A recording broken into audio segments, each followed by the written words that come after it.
Get ready for episode 2 of Hot and Heavy. Howdy! Welcome to the world's spiciest podcast. This is episode 2 of Hot and Heavy.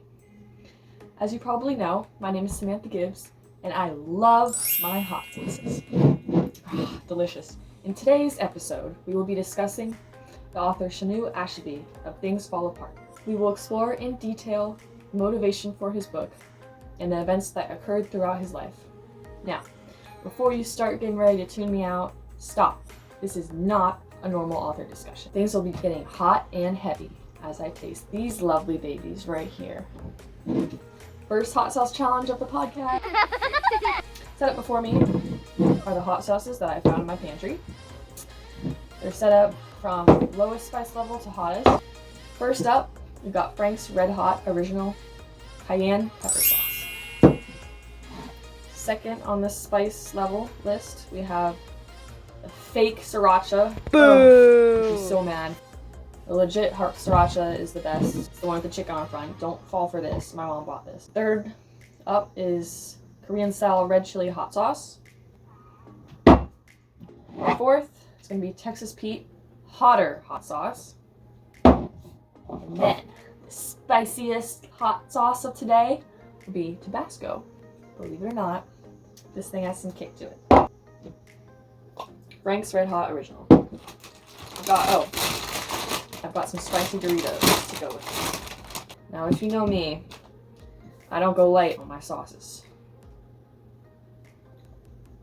Alright, perfect.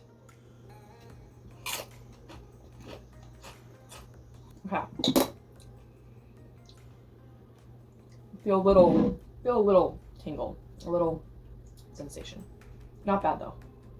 So, to dive into Chinua Achebe's life, let's start with the basics. He was born in 1930 in the Igbo town of Ojabi, Nigeria. Unlike the village in his book, his town was already colonized by Europeans. The country, Nigeria, was a British colony at the time, so Western ideals were heavily pushed on his people. Achebe was always interested in literature. He studied English at the University of Ibadan in Nigeria, and afterwards began teaching as a professor. In 1969, he visited the U.S. with fellow authors to deliver lectures at universities all over the country. After returning to Nigeria, he held the position of English professor at the University of Nigeria for 5 years. He then traveled back to the U.S. to teach at Bard College and Brown University. Unfortunately, he passed away in 2013 due to illness. But his love of writing and teaching has left a lasting impact on the world. Alright, time for hot sauce number 2. Ew. Fake sriracha. Here I come. Ugh. Ooh la la. Oh yeah. 3, 2, 1.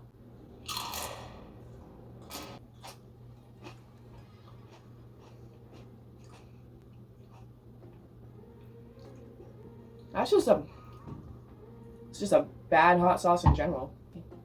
Alright.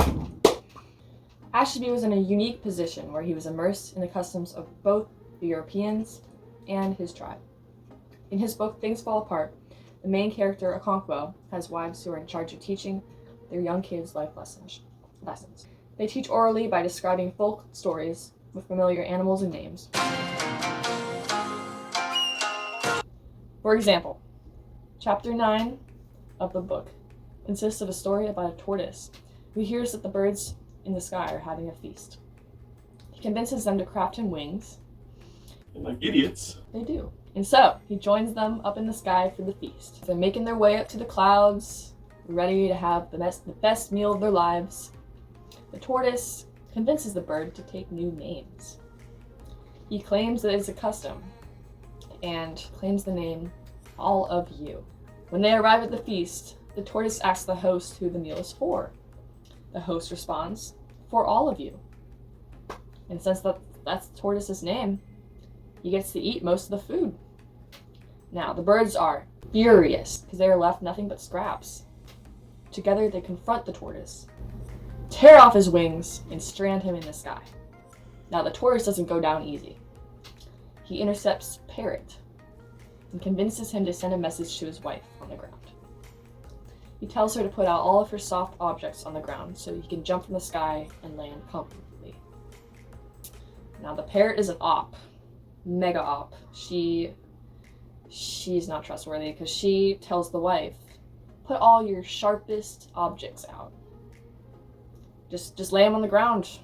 Your husband's coming. Just greet him with those objects. See what happens. But anyway, she does this. Asks no questions. She's an idiot. She does this. The tortoise jumps out of the sky, thinking that he's gonna land on some soft pillows, a little fluff, and he lands on that stuff. No. And his shell just shatters. Eventually, he gets it glued on. It's like the medicine guy of the clan glues it for him, so he survives. But the moral of the story is that you shouldn't be greedy because there will be consequences. It also teaches the children why a tortoise's shell isn't smooth. Like Okonkwo's children were raised on folktales, Achebe was also raised on stories. His mother told them to him when he was growing up, and clearly it stuck with him, as he described them in his book. While surrounded by this special part of Igbo culture, Achebe was also exposed to European ideals. His father was raised in the traditions of the Igbo people, but converted to Christianity and eventually became a church teacher. Achebe's town was also considered a main focus zone for Anglican missionaries at the time. Achebe hung on to his love for Igbo stories while being immersed in the Christian lifestyle. With his unique stance between the two cultures, he was able to see the positives and negatives of each one and describe them in his writing. All right, who's ready for hot sauce number 3? It's Korean-style red chili hot sauce. That's all right. Oh, hello. 3, 2, 1. Woo! Okay, that was pretty good. It has a flavor to it. I'm feeling a little kick. My nose is like feeling, I might start running soon. Yeah, I feel it. When Things Fall Apart was written and published in July 1958, the Nigerian colony was pushing back against British control. Citizens were leading cultural and political revolutions that eventually led to Nigeria's independence in 1960.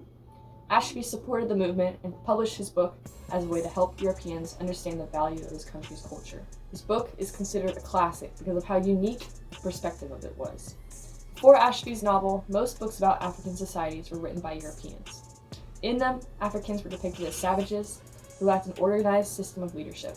Achebe revealed how stereotypical and wrong those accounts were by painting the rich customs and sophisticated rules of Igbo culture. His book consists of Igbo proverbs and specific words the tribe used.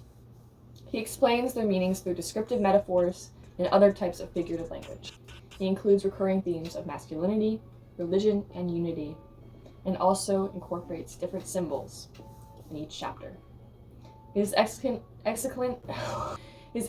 use of language helps to paint a realistic image of the tribe for the reader. Okay, number 4. This is Texas Pete hot or hot sauce.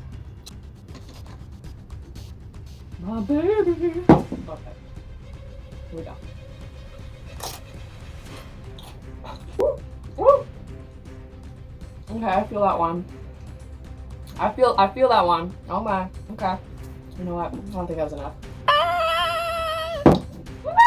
Okay, I feel it. Okay. Overall, Achebe was greatly invested in literature and believed in the importance of advocating for his culture through his work. He has published other books after Things Fall Apart, including Arrow of God, A Man of the People, and Anthills of the Savannah. All of them revolve around the effects of colonialism on Africa. Even today, after most of his books were published before the 2000s, his voice is still being heard. Thanks to him, the world can become more open to different lifestyles and understand the value of pre-colonialized societies. Ah! Okay, time for the 5th. Tabasco.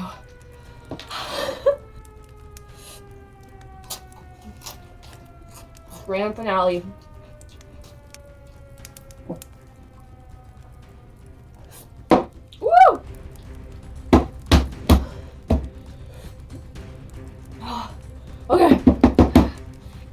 Thank you for watching episode 2 of the podcast Hot and Heavy. Get ready for more spice and tears Woo! in the future. Bye.